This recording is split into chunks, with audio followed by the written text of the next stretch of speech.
Everyone in Oru-Aje village knew my grandmother was a witch. They never said it loudly. They said it in pauses, in glances, in the way their voices dropped when dusk arrived.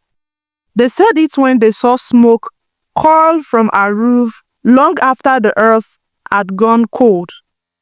They said it when goats went missing, when children woke screaming from the same dream, when the wind carried whispers that did not belong to the living.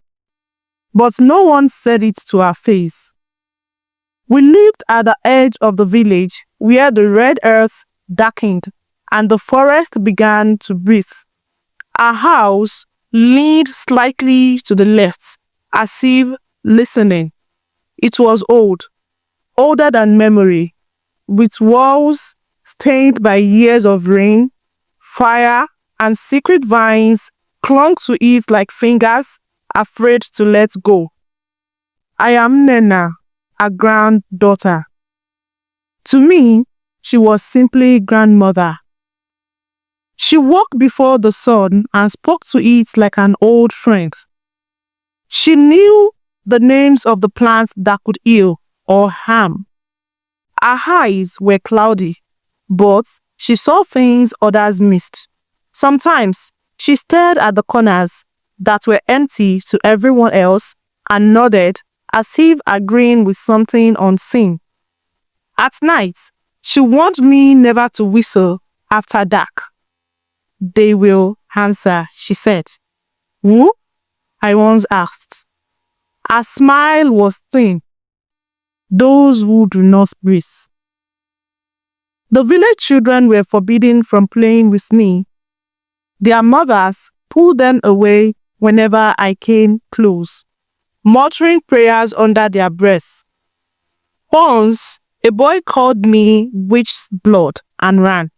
That same night, his father came pounding on our door, sweating and pale. My son is burning, he cried. No fire touches him, but he burns.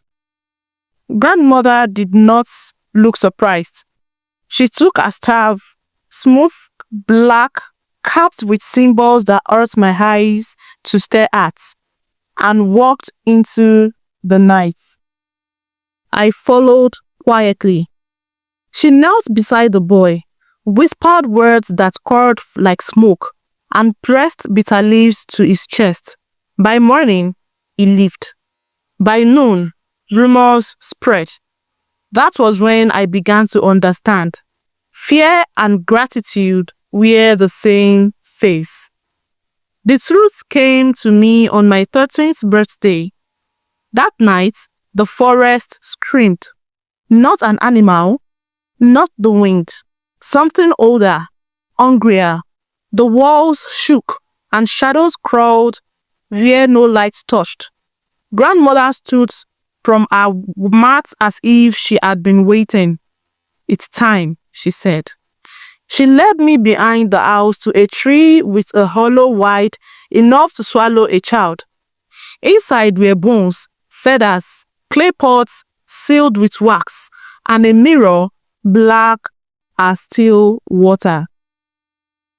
You came from me, she said, holding my hands. Our palms were warm, too warm. And I came from women before me.